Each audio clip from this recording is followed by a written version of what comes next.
नमस्कार, आप देख रहे हैं यूके न्यूज़ पॉडकास्ट। मैं अनुराग भटनागर। आज मेरे साथ मौजूद हैं काशीपुर की एक ऐसी शख्सियत जिसे हर कोई जानता है। जी हाँ, मेरे साथ मौजूद हैं डॉक्टर रवि सहोता। भैया कैसे हैं आप? हेलो अनुराग भाई।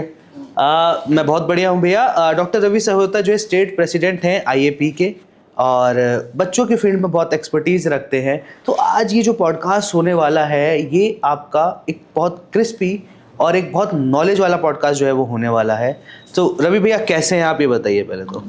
बहुत अच्छा हूँ और बहुत एक्साइटेड भी हूँ। फर्स्ट ऑफ ऑल आपका थैंक यू कि आपने मेरे को इस लायक समझा कि मैं यहाँ पे आके अपनी बात रख सकूँ। और बी कैफ़े रेस्टोरेंट का बहुत बहुत थैंक यू कि उन्होंने हमारे को जगह दी और बहुत एक्साइटेड हूँ, देखते हैं कैसे रहता है। तो भैया कुछ क्वेश्चंस हैं और कुछ मैंने रिसर्च करी है आपके ऊपर ना थोड़ी, तो आज हम उसी पे बात करेंगे और जितनी भी हैं सारे आप ही के फील्ड के क्वेश्चंस हमने जो है वो सिलेक्ट करे हुए हैं। तो मैं आशा करता हूँ कि आप उनके रिप्लाईज जो हैं वो जो आंसर्स हैं वो ऑडियंस को संतुष्ट करेंगे आज। बिल्कुल कोशिश करूँगा। ठीक है, तो हम शुरू करते हैं भैया। तो हमारा पहला क्वेश्चन जो होगा भैया आपसे वो ये है। अच्छा, एक चीज़ मैंने नोटिस करी, आज आप ओपीडी से आ रहे हो अभी, है ना? तो वो उसी से रिलेटेड एक सवाल है, डॉक्टर रवि का एक टिपिकल डे कैसा होता है? ठीक है, और आप ऐसा क्या खाते हैं जो आप में इतनी एनर्जी रहती है? मैं लगभग 7 बजे सुबह उठता हूँ और पहले 5 मिनट ना मेरे को मैनिफेस्टेशन और मेडिटेशन इन दो के ऊपर करना होता है। और मैं वहीं पर ही विजुलाइज कर लेता हूँ मेरा सारा दिन कैसे रहने वाला है। अगर मेरे को कहीं टॉक पे जाना है किसी स्कूल में या कहीं किसी मेडिकल कॉलेज में कुछ पढ़ाने जाना है तो मैं पहले से ही उसकी तैयारी रखता हूँ। उसके बाद मैं लगभग 1-1.25 घंटा एक्सरसाइज करता हूँ और 9-9:15 बजे हॉस्पिटल में होता हूँ ओपीडीज़ में। मेरे को ओपीडीज़ में आईपीडीज़ में राउंड्स करने के बाद में नॉर्मल रूटीन ओपीडीज़ चलती रहती है। लगभग 2:30 मैं वापस घर आ जाता हूँ। फिर मेरा मन करता है कि मैं अपने बच्चों के साथ में लंच करूँ और उनको थोड़ा समय दे सकूँ। एक पावर नैप लेने के बाद मैं वापस 5:15-5:20 में हॉस्पिटल में होता हूँ और फिर ओपीडी 8:30 तक चलती है और 24/7 इमरजेंसीज तो रहती ही हैं। वो तो काफ़ी एनर्जेटिक हैं आप। खाने में मैं अगर बात करूँ तो मेरा कोशिश रहता है कि मैं प्रोटीन इंटेक काफ़ी रखूँ। सुबह लगभग 8 से 10 अंडे मैं एग वाइट खाता हूँ और मेरा नट्स जैसे कि बादाम और अखरोट ये मेरे को रोज़ चाहिए होते हैं। आफ्टरनून में मैं 2 चपाती लेता हूँ जो कि यूजुअली मिक्स्ड सीरियल्स का होता है और रात को मैं फिर अगेन हाई प्रोटीन डाइट रखता हूँ। हाई प्रोटीन आपको ना हमेशा एक्टिव रखती है और ये बात तो है। मैं ये मानता हूँ कि कार्ब्स आपको थोड़ा स्लो करते हैं। अच्छा, अब रवि भैया अपने कुछ एक्सपीरियंस के बारे में आप बताइए। जैसे मैं आपके बारे में रिसर्च कर रहा था तो कुछ Cloud9 का निकल के आया था, तो सवाल उसका ये है कि बेंगलोर में Cloud9 जैसी कॉर्पोरेट सेटअप में आपका एक्सपीरियंस कैसा रहा था और यहाँ पर आपने उसे किस तरीके से अपने हॉस्पिटल में इम्प्लीमेंट करा है? Cloud9 ना डॉक्टर किशोर कुमार एक विजनरी पीडियाट्रिशियन है और उनके वर्ल्ड ओवर अभी 45 हॉस्पिटल्स हैं। शायद मेरा ये बेस्ट पीरियड था लर्निंग का जब मैं Cloud9 में फेलोशिप कर रहा था न्यूनेटोलॉजी में। वहाँ पे डॉक्टर नंदिनी नगर मैम थे, मेरे बड़े भाई डॉक्टर अभय महेंद्र वो आज भी मेरी मेंटरशिप करते हैं। तो मैंने ना पीडियाट्रिक्स में और न्यूनेटोलॉजी में जो भी सीखा ना, जो फाइन ट्यूनिंग करी Cloud9 से सीखी है। Cloud9 में हर एक चीज़ को तरजीह देते थे, लाइफ को वो तरजीह देते और बहुत पैशनेट हैं वो लोग काम के प्रति, बहुत एग्रेसिव हैं ट्रीटमेंट में। तो वही कुछ सीखने को मिला और वही एडवांस टेक्नोलॉजीज़ में काशीपुर में लेकर आया। हाँ, वो तो हमें देखने मिलता ही है, पर एक चीज़ ये भी है, मैंने ये देखा है कि आप हर काम को कैसे मैनेज कर पाते हो। आप एक स्पोर्ट्स पर्सन भी हो, है ना, आप हॉस्पिटल भी देख रहे हो, आप एक सोशल वर्कर भी हो, तो इतना सब कुछ कैसे एक आम सा आदमी डॉक्टर रवि सहोता, अगर हम डॉक्टर हटा दें, रवि सहोता इसको कैसे मैनेज करते हैं? देखो ये ना सारा टाइम मैनेजमेंट के ऊपर होता है कि आप अपना टाइम कैसे मैनेज करते हो। तो मैंने जैसे बताया कि सुबह उठता हूँ ना तो मैं मैनिफेस्ट करता हूँ और अपने पूरे दिन की जो प्लानिंग है वो सुबह ही कर लेता हूँ। तो जब आप मेरी एक आदत है कि कभी कहीं पे पहुँचना है, सपोज़ मेरे को किसी स्कूल में या किसी इवेंट में पहुँचना है, अगर 9 बजे का टाइम दिया तो मैं कोशिश करूँगा 8:50 पे वहाँ पे पहुँचूँ। तो टाइम से पहले जब मैं किसी भी जगह पहुँच जाता हूँ तो मेरे टाइम पे ही सारे काम पूरे हो जाते हैं। एक दिन में है तो 24 घंटे ही और सबके पास ही है। तो अगर आप अपने टाइम को मैनेज सही से कर लेते हो ना तो सारे काम आपके हो जाते हैं। ये बात तो आपने बिल्कुल सही की। अच्छा, एक अभी नई अपॉर्चुनिटी आपको मिली है जिसमें आप स्टेट प्रेसिडेंट बने हैं आईएपी के, तो इसको आप किस तरीके से देखते हैं? एक जिम्मेदारी के रूप में देख रहे हैं या फिर आप इसे एक सम्मान के रूप में देखते हैं? देखिए, उत्तराखंड आईआईपी एक 25 साल पुरानी एक ब्रांच है और पिछले 2 साल में मैं लीडरशिप ग्रुप में ही था और हमने 2 साल में लगातार 2 बार नेशनल लेवल पे अवार्ड जीता है बेस्ट ब्रांच का और इस बार मैं प्रेसिडेंट भी बना हूँ और यूनानिमसली प्रेसिडेंट चुना गया हूँ। बहुत बड़ी रिस्पॉन्सिबिलिटी है। मैं एक लोकल मेडिकल कॉलेज से बिलोंग नहीं करता हूँ, नॉन मेडिकल बैकग्राउंड से हूँ, तो मेरे लिए एक और बड़ा सम्मान का बात है। तो इसको हम एज अ अपॉर्चुनिटी देखते हैं और नेशनल पटल पे चाइल्ड हेल्थ केयर जहाँ पे उत्तराखंड पिछड़ रहा है, वहाँ पे हम सारी आईआईपी लोकल आईआईपी इकाई को जोड़कर एक अच्छा काम करेंगे। अच्छा, अगर हम बात करें तो मैं आप सब लोगों को भी बताना चाहूँगा कि जो डॉक्टर रवि सहोता को आप लोग देखते हैं, है ना, या जिनसे हम मिलते हैं, आप ओपीडीज़ वगैरह में मिलते होंगे, एक ना बहुत सज्जन व्यक्ति हैं, ठीक है। तो उसी को लेके एक सवाल मेरे सामने ये आ रहा है कि आपकी लाइफ का सबसे बिगेस्ट टर्निंग पॉइंट क्या रहा, जो आप डॉक्टर बन गए, है ना, और चीज़ें आपने अचीव कर ली, ऐसी क्या मोटिवेशन आपको उसके पीछे मिली? एक्चुअली मेरी दादी कैंसर से एक्सपायर हुई थी और उस टाइम पे मैं तो था ही नहीं, पर एक बार डैडी के साथ में बात होती थी तो वो बोलते थे कि अगर मेरी फैमिली में कोई डॉक्टर होता तो शायद मेरी मम्मी को बचा लेता। और मैं क्लास 2 में रहूँगा तो तभी मेरे मुंह से निकल गया, तो डैडी आपका ये सपना मैं पूरा करता हूँ। तो मालूम नहीं था कैसे डॉक्टर बनना है, कहाँ बनना है, कैसे होगा, बट एक मन में ठान लिया। और जब भी क्लास में कोई टीचर पूछती थी तो हमेशा ये बोल देते थे हाथ खड़ा करके कि मेरे को डॉक्टर बनना है। पढ़ाई में मैं अच्छा था, वो ही मोटिवेशन वहाँ से ही मिलता रहा। और आपने पूछा कि लाइफ का टर्निंग पॉइंट, ना, मेरे लाइफ का सबसे बड़ा टर्निंग पॉइंट ईयर 2000 में आया था। सन 2000 में मैंने ऑल इंडिया एंट्रेंस एग्ज़ाम निकाला, जो कि प्री मेडिकल टेस्ट होता है, और उसमें रैंक भी आ गई थी। और उस ज़माने में ना मैं बहुत ज़्यादा ओवर कॉन्फिडेंट रहता था, क्योंकि एग्ज़ाम दो तो फर्स्ट आना है, नहीं एग्ज़ाम दो तब भी फर्स्ट आना है। तो पढ़ाई में अच्छा था, स्पोर्ट्स में भी बहुत अच्छा था लेटर ऑन। तो मैं अकेला ही एंट्रेंस एग्ज़ाम में एडमिशन लेने के लिए दिल्ली, ये जो आपकी रात वाली ट्रेन जाती है कॉर्बेट लिंक एक्सप्रेस, इसमें बैठ के चला 10:30 वाली जो है। तो मेरे को मालूम नहीं मेरे को क्या किया किसी ने, और मेरा जो जिसमें डॉक्यूमेंट्स है सारे, वो वाला बैग मेरा उठा के कोई व्यक्ति ले गया। और सुबह जब मैं 4 बजे दिल्ली पहुंचा तो मेरे पास कोई डॉक्यूमेंट नहीं थे, मेरे जूते भी नहीं थे मेरे पास में। उस जमाने में एक बांसनी हम लोग ना कुछ पैसे हम लोग अपने कमर में बांध देते थे, मम्मी वगैरह बंधवा देती थी, हाँ, कि बेटा यहाँ रख लो। तो वो पैसे मेरे पास बचे थे। और मैं उसके बाद में, उस जमाने में एफआईआर भी नहीं लिखी जाती थी। और खैर वो एक बहुत ही ना बुरा टाइम पीरियड था। मैं एकदम अर्श से फर्श पे आया। मतलब पहली बार बोलते हैं ना कि जिंदगी में स्ट्रगल मैंने पहली बार 2000 में देखा था। और एक बार तो ऐसे महसूस हो रहा था कि शायद अब मेरे को कोई चपरासी भी नहीं रखेगा। कहीं ना कहीं जिंदगी ना सीख दे जाती है, आगे के लिए आपको प्रिपेयर कर देती है कि हाँ ठीक है कि बेटा अभी तू झटका खा ले, बाद में तेरे को बहुत कुछ मिलने वाला है। इस तरीके से आपकी जो जिस तरीके से आप बता रहे हैं, आपको आज देखने मिल रहा है। शायद उससे पहले ना सफलता, क्योंकि मेहनत करते थे तो सफलता इजीली मिल जाती थी। तो शायद वहाँ पे ना जो लाइफ ने तमाचा मारा है ना, वो एक लेसन रहा। और फिर वहाँ से ना ह्यूमिलिटी, जो जब आप ग्राउंडेड रहते हैं ना, तो वो थोड़ा सा आना स्टार्ट हुआ। और मैं खत्म हुआ वहाँ। मैं खत्म हुआ, हाँ, आजकल देखने मिलता है लोगों में मैं बहुत है। अच्छा, एक चीज़ और है, मैंने सुना है, जहाँ तक मैं आपके कलीग से बात करी है इस पॉडकास्ट से पहले, बहुत लोगों से मैं मिला, उन्होंने मुझसे एक ही चीज़ बोली कि डॉक्टर रवि सहोता ना बड़े इमोशनल है, ठीक है। तो अच्छा, 1 से मैंने सुन ली, 2 से मैंने सुन ली, 3 से मैंने सुन ली, तो अब मैं आपसे सुनना चाहता हूँ कि सच में डॉक्टर रवि सहोता इमोशनल है या इसमें कोई सच्चाई है? अनुराग भाई, हम लोग पंजाबी लोग हैं, बहुत दिल से सोचते हैं, हम दिमाग से सोचते ही नहीं। और हमारे दिमाग में कभी चतुराई चालाकी रहती नहीं। यकीन मानो, अगर आप हंस के प्यार से मांग लोगे ना, तो दिल भी निकाल के मैं हाथ में रख दूंगा। और शायद मेरे पापा की भी यही स्ट्रेंथ थी, और यही स्ट्रेंथ मैं अपने मानता हूँ। इमोशनल वाकई में बहुत है, और बात बात पे रोना भी आ जाता है। ये बात तो आपने सही कही, हालांकि मैं आपको बहुत टाइम से जानता हूँ। अच्छा, एक सवाल और है कि काशीपुर में और भी जो है पीडियाट्रिशियंस है, ठीक है, बट कहीं ना कहीं मैं बात देखूं तो नंबर 1 पे जो नाम आता है डॉक्टर रवि सहोता का आता है ना। तो इस बात में कितनी सच्चाई है भैया? क्या आपको लगता है नंबर 1 हो?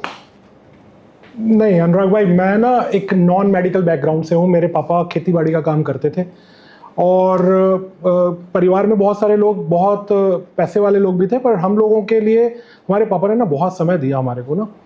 और उन्होंने ना, हमें बनना तो डॉक्टर था पर उन्होंने हमें मेहनत बहुत कराई। तो नंबर 1 हो या नंबर 2 हो, ये मैंने कभी सोचा ही नहीं।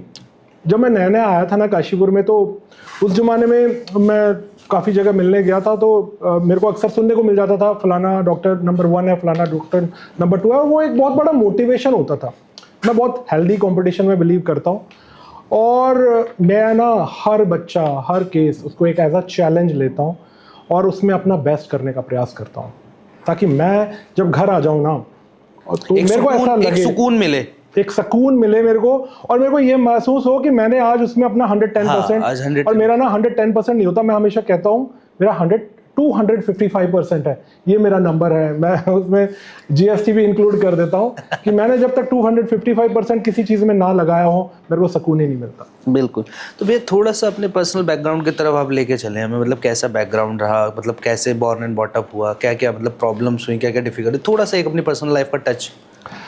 मेरे ना दादाजी ब्रिटिश आर्मी में थे, एंड 40s में वो जाट रेजिमेंट में थे, और बरेली में उनकी पोस्टिंग हुई थी। उस ज़माने में यहाँ पे ये जो पश्चिमी उत्तर प्रदेश का मैदानी इलाका बोला जाता था, यहाँ पे ना जिम कॉर्बेट का बहुत शेरों का बहुत बोलबाला था ना। उस टाइम पे ये खेती बाड़ी वाली ज़मीन थी भी नहीं। ज़मीन थी। वो यहाँ पे आके उन्होंने ज़मीन लिया, फिर उनके 2 भाई और आ गए यहाँ पर उन्हीं के साथ में। खेती बाड़ी का ही हमारा परिवेश था। डैडी हमारे बहुत स्ट्रिक्ट थे, और वो कोशिश करते थे कि हमारे को हर स्ट्रिक्टनेस के थ्रू निकलें। उनका कहना होता था कि सर्दी वर्षा घाम सहले, सर्दी वर्षा घाम तन को इतना बली बना लो। तो ये मोटो हमारे को चलता रहा, सुबह जल्दी उठो, शाम को जल्दी सो।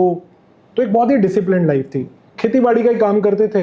डैडी ने हमें समय बहुत दिया, वो हमारे साथ बैठ के हमारे को पढ़ाते थे।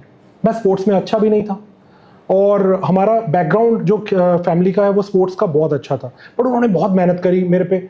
और मैं स्पोर्ट्स में बाद में, आप यकीन नहीं मानोगे, मैं 3 बार नेशनल खेला फिर, और सीबीएसई के 3-4 मेरे नाम पे रिकॉर्ड्स आज भी हैं।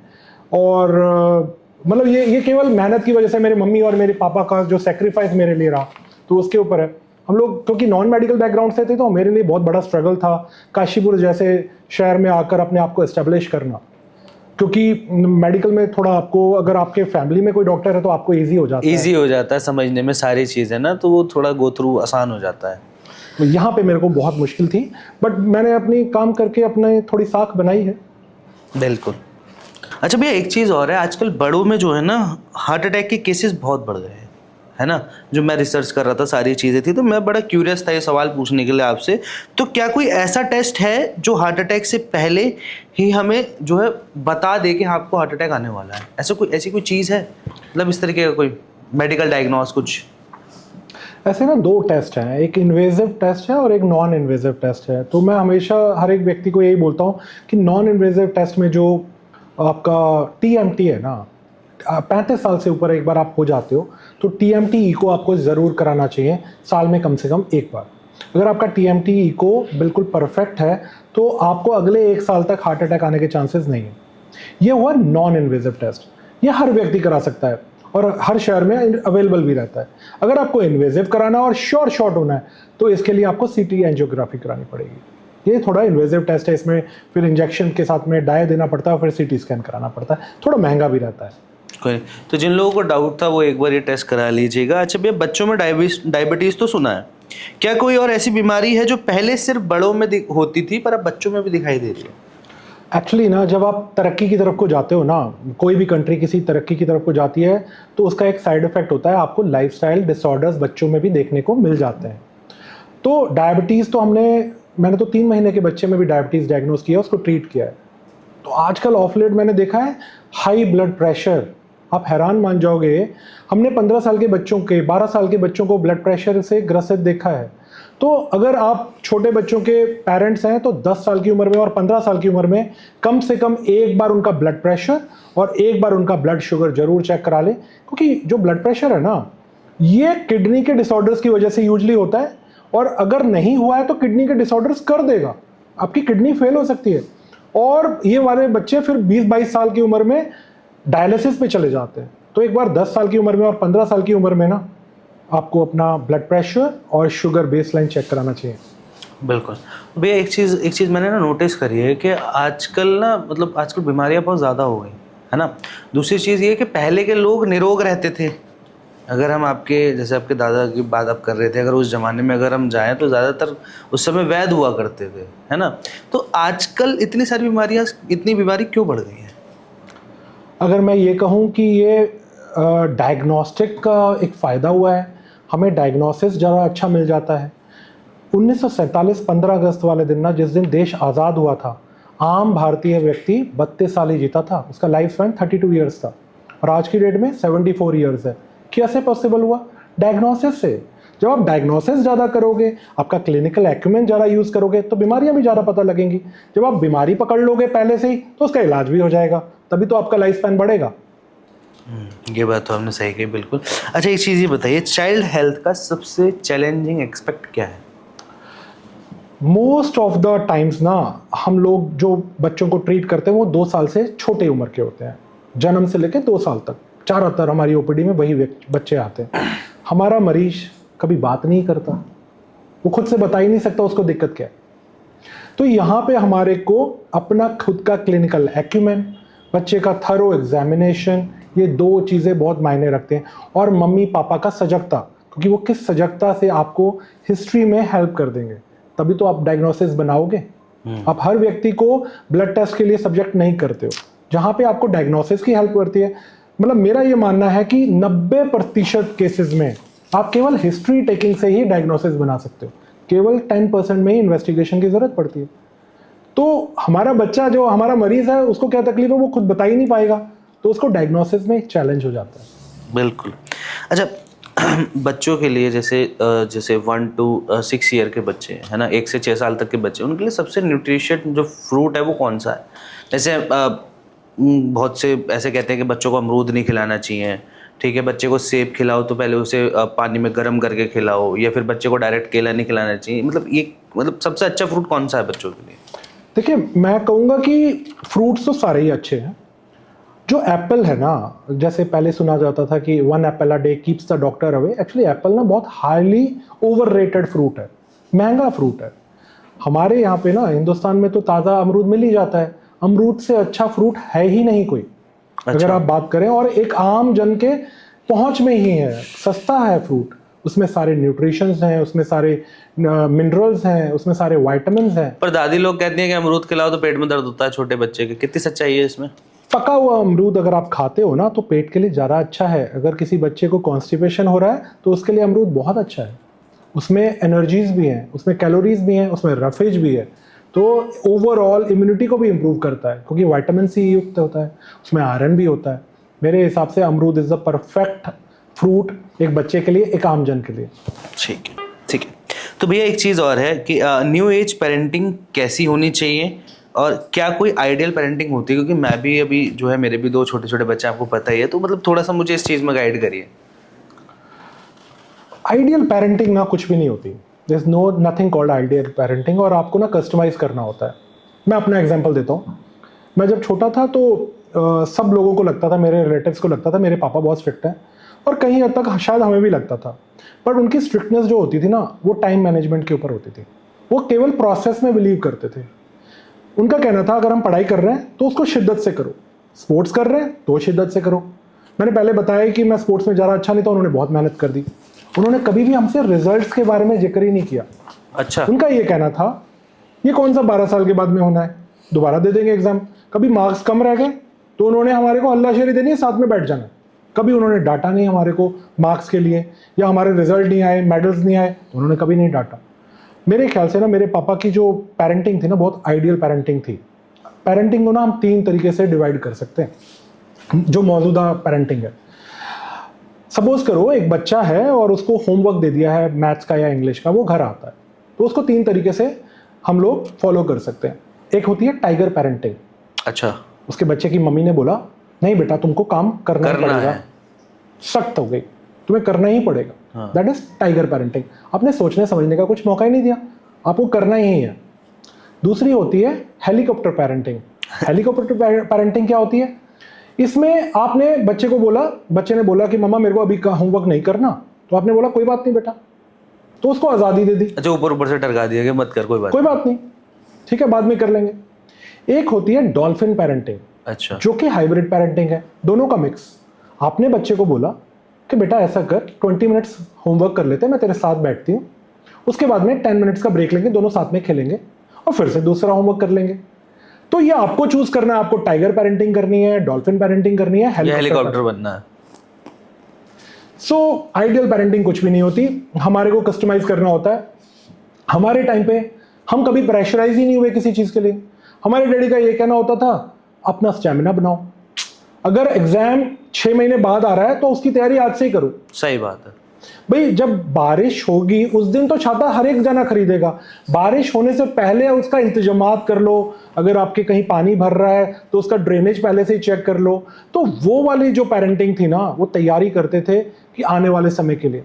तो मैं उनसे कई बार पूछता भी था, डैडी मैंने बनना डॉक्टर है, अब मेरे को सारा दिन दौड़ाते रहते हो, हॉर्स राइडिंग भी कराते हो, तलवार चलानी सिखाई, रेसलिंग सिखाई।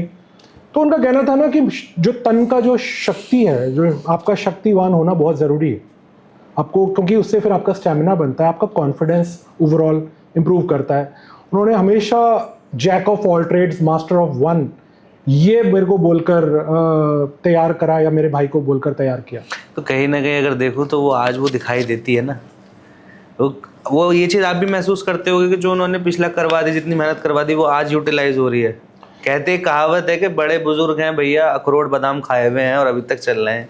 तो अब ये कहावत हमारी जनरेशन में फिट नहीं हो पाएगी, क्योंकि एक तो आपने बोला ना कि डॉल्फिन पेरेंटिंग हो गई, या फिर टाइगर पेरेंटिंग हो गई, या फिर हेलीकॉप्टर हो गई, इन्होंने तो एरोप्लेन पेरेंटिंग बना रखी है। अभी आपको ओपीडी में भी पता लगता होगा ना बहुत सारी चीज़ें कि ये रो रही है, क्यों रो रही है, कुछ नहीं पता। तो वही सारी चीज़ें। अच्छा भैया, ओपीडी से याद आया, आज के समय में बच्चों की सेहत को लेकर जो पेरेंट्स हैं उनकी सबसे बड़ी चूक क्या रहती है?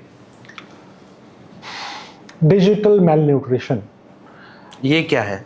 डिजिटल मेल न्यूट्रिशन ये होता है कि जब बच्चा आपका 6-7वें महीने में आता है, बच्चा खाने में थोड़ी सी दिक्कत करता है, तो माँ क्या करती है, उसके हाथ में फ़ोन दे देती है। बच्चे को फ़ोन दिखाकर, कार्टून दिखाकर खाना परोस दिया जाता है और बच्चा खाता रहता है। उसका पेट तो भर गया, बट उसकी ब्रेन की जो ग्रोथ और डेवलपमेंट है वो मेल नरिश्ड रह गई, वो कुपोषण हो गया, उसकी ग्रोथ एंड डेवलपमेंट हुई नहीं, उसका टेस्ट कभी बना ही नहीं। अब वो जबकि एल्गोरिथम के साथ में वो इन्फेक्ट हो गया है, अब उसको इन्फेक्शन लग गया ना एल्गोरिथम का, सोशल नेटवर्क का, अब उसको बार बार वो सुनता रहेगा। मैंने बहुत सारे बच्चों को 1.5 साल 2 साल की उम्र में देखा है जो चाइनीज भाषा या इंग्लिश भाषा में बात करते हैं और उनका कम्युनिकेशन वन वे हो गया होता है, क्योंकि जब आप टीवी पे या फोन को सुनते हो आपका वन वे कम्युनिकेशन रहता है, बच्चा केवल सुनता है, बात कर ही नहीं पाता। तो मैं पेरेंट्स को हमेशा ये बोलता हूँ कि अपने बच्चों को ना, जो पेरेंटिंग है वो स्क्रीन को आउटसोर्स मत करो। अब जैसे मैं अपने एग्जांपल देता हूँ, मेरा बड़ा वाला है, ठीक है, वो जब या तो टीवी चाहिए आज के टाइम में, ठीक है, कहीं ना कहीं मैं ये देखूँ ना कि अगर तो ग्रैंड पेरेंट्स का भी थोड़ा सा जो है लाड़पन में थोड़ा सा ना, तो स्टार्टिंग उसकी टीवी से हुई थी और आज वो फ़ोन पर अटक चुका है। इवन दो उसका एक स्पेशल अलग फ़ोन लगा है जिसमें यूट्यूब है सिर्फ, और इसमें उसी की पोएम चलती है। मतलब इसको किस तरीके से सुधार सकते हैं फिर हम, क्योंकि ये तो आगे जाके फिर बहुत बड़ी समस्या बन जाएगी ना। देखो यार, एब्रप्टली बंद करना पड़ेगा, बिकॉज ये बहुत बड़ा इन्फेक्शन है। मैं डिजिटल मेल न्यूट्रिशन को एक बहुत बड़ा इन्फेक्शन मानता हूँ सोसाइटी के लिए और अपने बच्चों के आगे डेवलपमेंट के लिए। ऑटिज्म जैसी बीमारी है ना, जो स्पेक्ट्रम डिसऑर्डर्स हैं, इसी की वजह से उनका कह लीजिए कि जनन हुआ है ना, चिड़चिड़ा बहुत जन्म हुआ, चिड़चिड़े बहुत हो जाते हैं बच्चे, टेंट्रम्स हो जाते हैं, हाथ पैर छोड़ने लगते हैं, मारने लगते हैं, वो सारी चीज़ें हैं।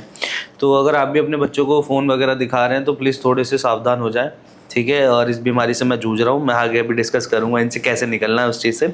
अच्छा भैया, मोबाइल और स्क्रीन टाइम को आप किस तरीके से सुरक्षित मानते हैं?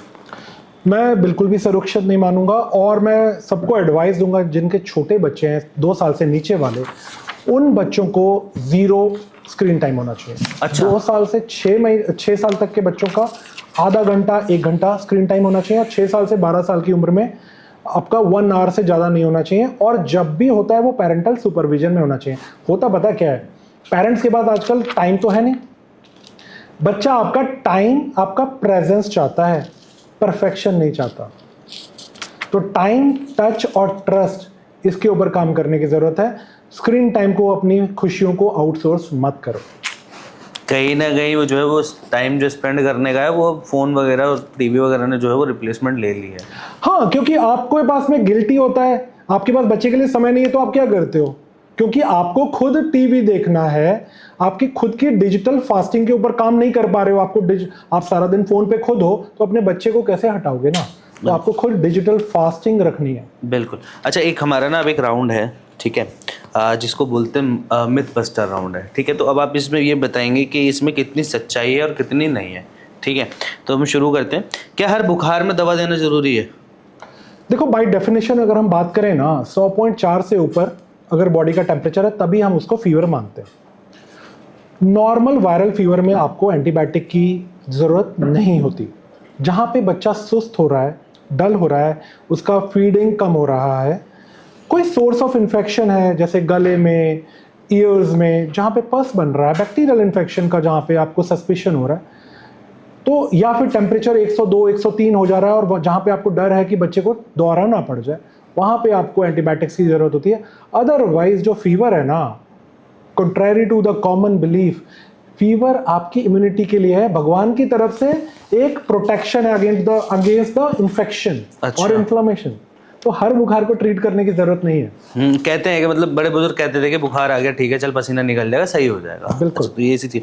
अच्छा, एक सवाल, एक चीज़ है, मैंने एक जगह पढ़ा था कहीं पे, किसी ने अपने डॉक्टर से पूछा था पर वो जवाब नहीं दे पाए थे। क्या मोटा बच्चा जब होता है, जब न्यूबॉर्न बेबी जब मोटा बच्चा होता है तो क्या वो स्वस्थ होता है?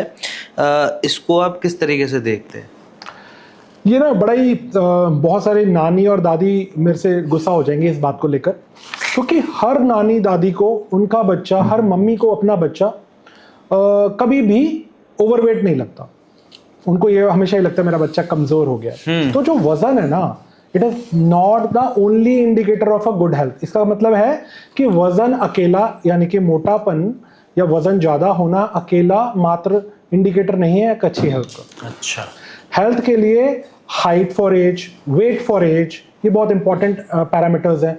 हेड सर्कमफ्रेंस, सर का साइज बहुत इंपॉर्टेंट पैरामीटर है। इसके अलावा डेवलपमेंट, बच्चे का माइलस्टोन्स, जो एज अप्रोप्रिएट माइलस्टोन्स है, ये है एक्चुअल में पैरामीटर्स जहाँ पे बच्चे की ग्रोथ नापी जा सकती है। तो मोटापन, मैं बिल्कुल भी एग्री नहीं करता कि मोटापा is a good sign of health. एक जो मिथ है ना वो सबसे बड़ा, वो मेरे घर में भी मेरे को देखने मिलता है और मैं भी उस चीज़ से काफ़ी परेशान हूँ। पेट पर हींग मलने से बच्चे का दर्द ठीक हो जाता है, कितना इफेक्टिव है? बहुत बड़ा मिथ है, क्योंकि स्किन पे अगर आप हींग लगाते हो, स्किन से पेट तक 9 लेयर्स हैं। अगर आप स्किन के ऊपर कोई चीज़ लगा भी दे रहे हो तो पेट के अंदर तो वो जा ही नहीं सकती। तो जब पेट के अंदर जाएगी नहीं तो वो काम कैसे करेगी? अब ये काम कैसे करती है? कई बार आपने देखा होगा कि थोड़ा सा हींग लगा दिया और बच्चे को पेट के दर्द में आराम मिल गया।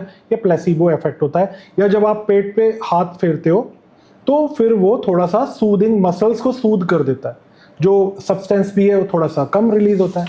तो ये बहुत बड़ा मिथ है। नहीं, कई बार दादी नानी क्या करती हैं कि हल्का सा तेल गुनगुना करा और हींग डाली उसमें और उसे टुंडी में डाल दिया, और काफ़ी बार ये देखने में मिला है कि हाँ ये ठीक भी हो गया है। मैंने जैसे बताया, ये प्लेसिबो इफेक्ट है, बहुत बड़ा मिथ है। कई बार मैंने देखा है दादी नानी तेल को गर्म कर दिए कान में डाल देती हैं, which is again a crime. मैं आज की डेट में इसको क्राइम बोलूंगा।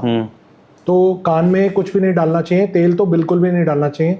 नाभि पे भी नवजात शिशु के कभी भी कोई चीज़ लगानी नहीं चाहिए, तेल बिल्कुल नहीं लगाना चाहिए। बिल्कुल ठीक है। अच्छा, काजल लगाने से बच्चों की आंखें बड़ी हो जाती हैं? बहुत बड़ा मिथ। काजल लगाने से आंखें बड़ी तो हो ही नहीं सकती, वो एक छलावा होता है। अच्छा भाई, आपका ब्लैक पार्ट की वजह से आंखें बड़ी लगती हैं। हाँ। अगर आपने नीचे और ऊपर काला कर दिया तो वो ब्लैक पार्ट ज्यादा लगेगा। तो एक तो ये छलावा है। इससे नुकसान क्या हो सकता है वो बताता हूँ मैं। ये जब यहाँ पे एक ना नेजोलैक्राइमल डक्ट होता है, अच्छा। जिसमें कि ईयर जो टीयर्स है ना वो ड्रेन करते हैं नाक में को। जब ये ब्लॉक हो जाते हैं तो आंखों में इन्फेक्शन, आंखों में एलर्जी, और चाहे आप सुरमा घर में बना रहे हो चाहे आपने बाजार से लिया है, उसमें लेड पॉइजनिंग का भी डर रहता है।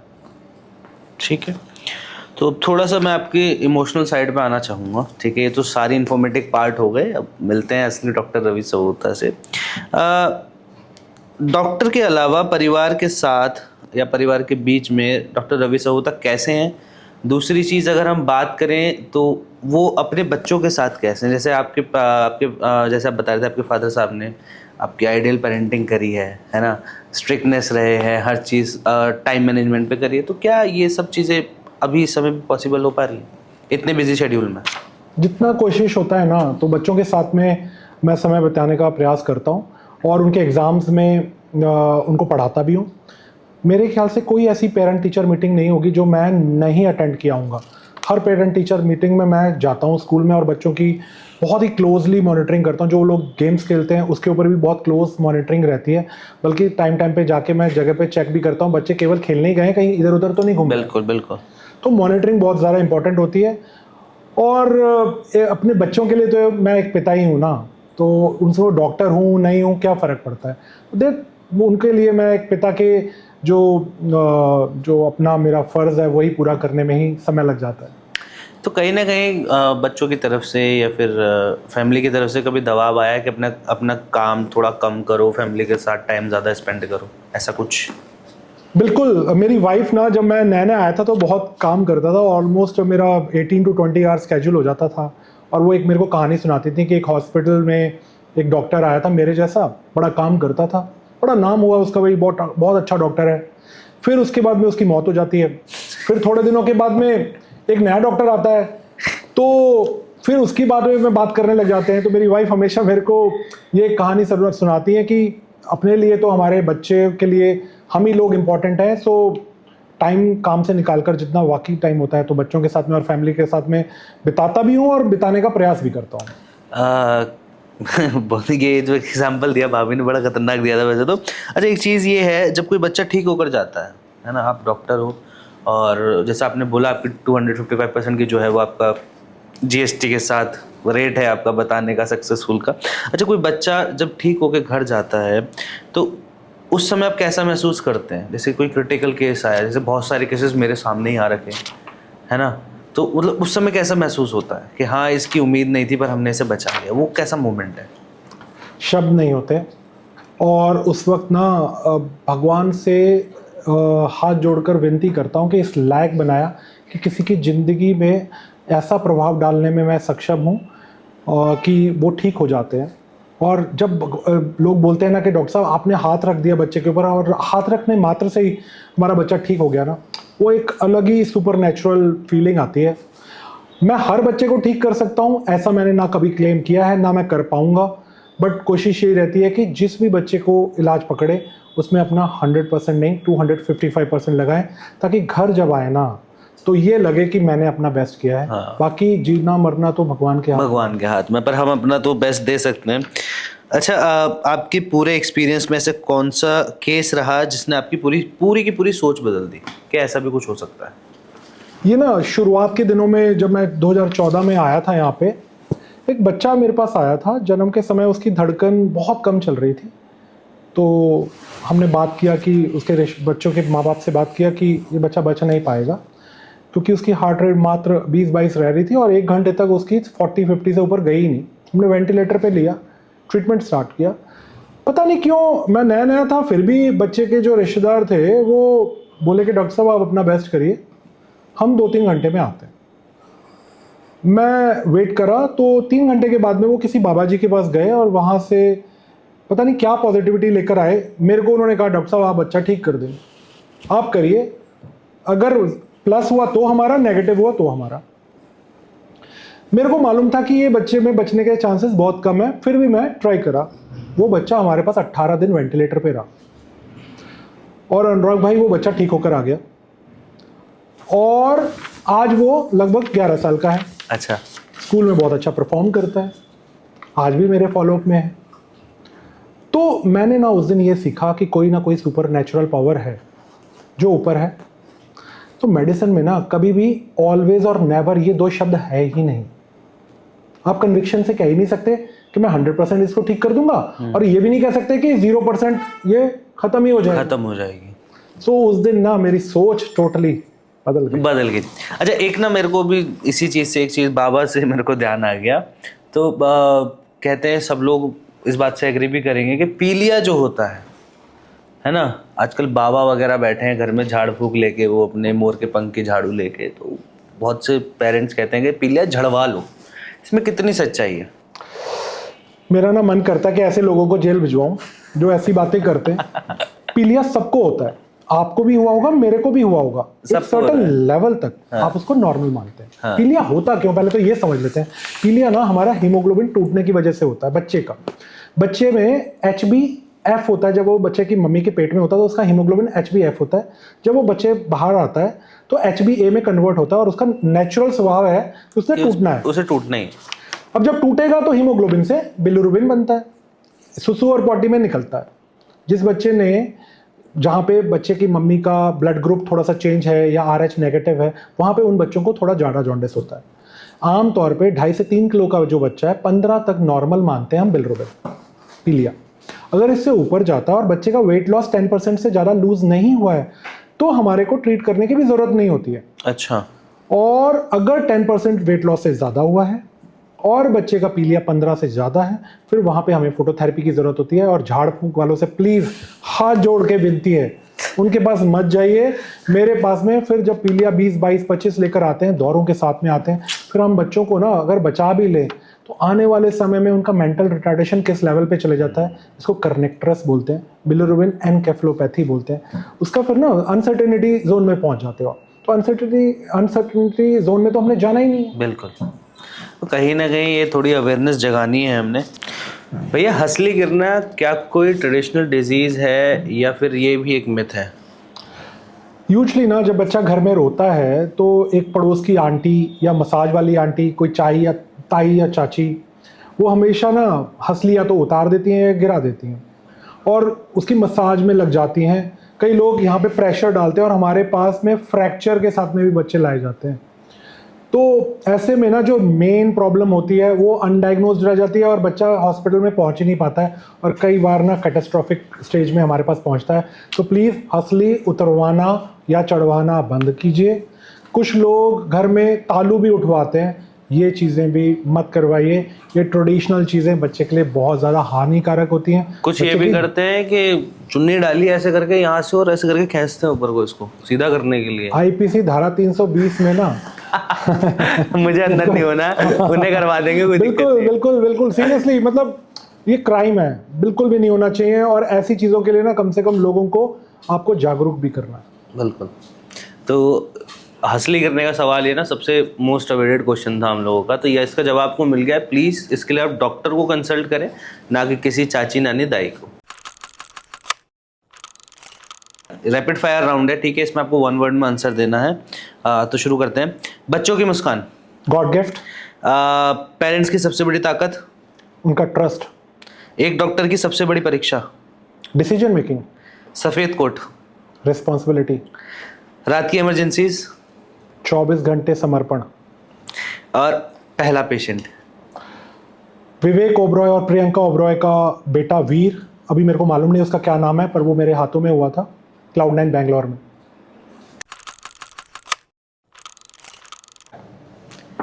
ठीक है, तो अब एक फन फैक्ट राउंड हम शुरू करते हैं आपका ना, ठीक है? तो डॉक्टर रवि का स्ट्रेस बस्टर क्या है? शायद एक बढ़िया सी कॉफ़ी। और कॉफ़ी कहाँ की? B cafe coffee of course. और स्ट्रेस बस्ट के लिए ना मैं यूजुअली गेम्स खेलता हूँ। मेरे को क्रिकेट बहुत पसंद है, मेरे को रनिंग पसंद है, हॉर्स राइडिंग बहुत ज़्यादा पसंद है। तो यूजुअली मैं कोशिश करता हूँ कि अपना स्ट्रेस बस ऐसे करूँ। अच्छा, तो आपकी फेवरेट ड्रिंक कौन सी है?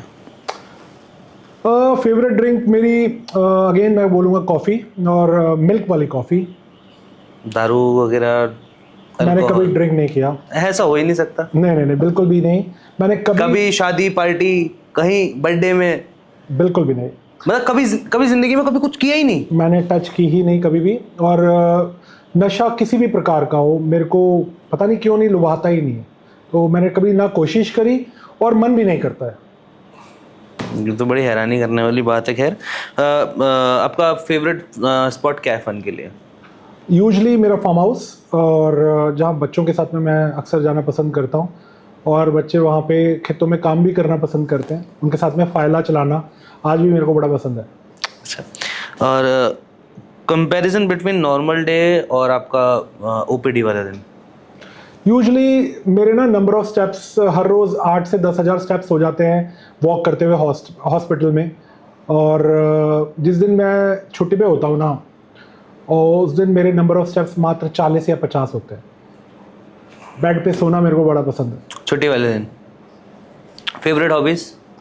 अब मैंने बताया हॉर्स राइडिंग, मेरे को ट्रैवल करना बहुत पसंद है, और हर 60 दिन में मैं 6 दिन की छुट्टी लेता हूँ, और ताकि मैं अगले 60 दिन अच्छे से शिद्दत से काम कर सकूं।